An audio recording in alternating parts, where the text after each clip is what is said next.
Hello, I'm Emma Hammett from First Aid for Pets, and today I'm going to talk to you about chiggers, chigger bites, and how you can stop them itching your pet or bothering you.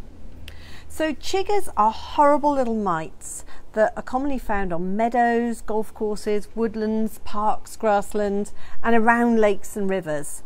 They affect both humans and their pets, and they thrive in wet, warm conditions. They lay the eggs in the soil around grassy areas, and they are particularly out and about spring and summer. And they are part of the Trombiculidae family, which are tiny mite-like spiders. And they're also known as berry bugs, red bugs, or harvest mites. They're orange-red and they're incredibly small.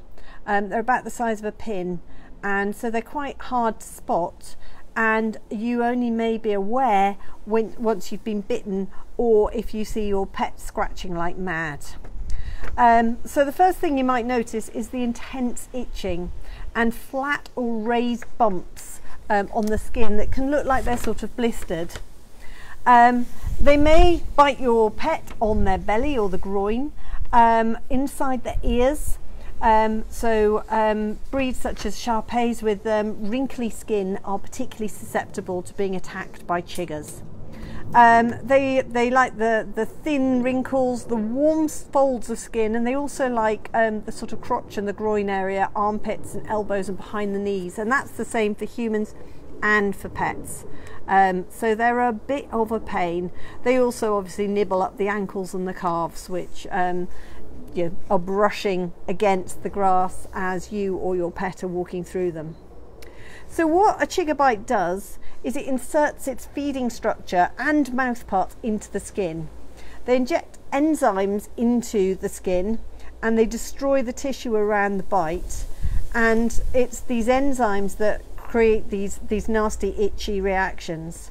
The area around the bite then hardens and they insert a feeding tube called a xylostome, if you want to know, further into the area, and they can feed on this skin for a few days if they're not disturbed. So they are pesky little mites. They cause extreme itching, and then once the skin's got damage, both either you or your pet can find that that insect bite or the chigger bite has got infected. So if you are scratching the skin, it can easily get infected and get really sore, and it can cause major cellulitis for either you or your pet. So what can you do? Well, you can bathe in some Epsom salts. Either you or your dog can bathe, and maybe a tiny little bit of washing up liquid, but just be very careful that you don't get that in your pet's eyes, mouth or nose, and consult your vet if you think that they could be sensitive to any of those ingredients. A wrapped ice pack can be very helpful and soothing. So you would put that on for 10 minutes and then you would remove it and massage the area. Another thing that's really good is oatmeal. So good old porridge oats, they can be very soothing. It's great for chicken pox too. And the easiest way to put that in is to get a sock, put some oatmeal in the sock, and then you run the bath through the sock, and that way you get all the soothing side of it without the granules from the oatmeal. Green tea is also helpful, and for humans, calamine lotion or aloe vera or any of the anti-sting, anti-bite creams that you can get. My kids like those click it things as well that click. You can click for bites.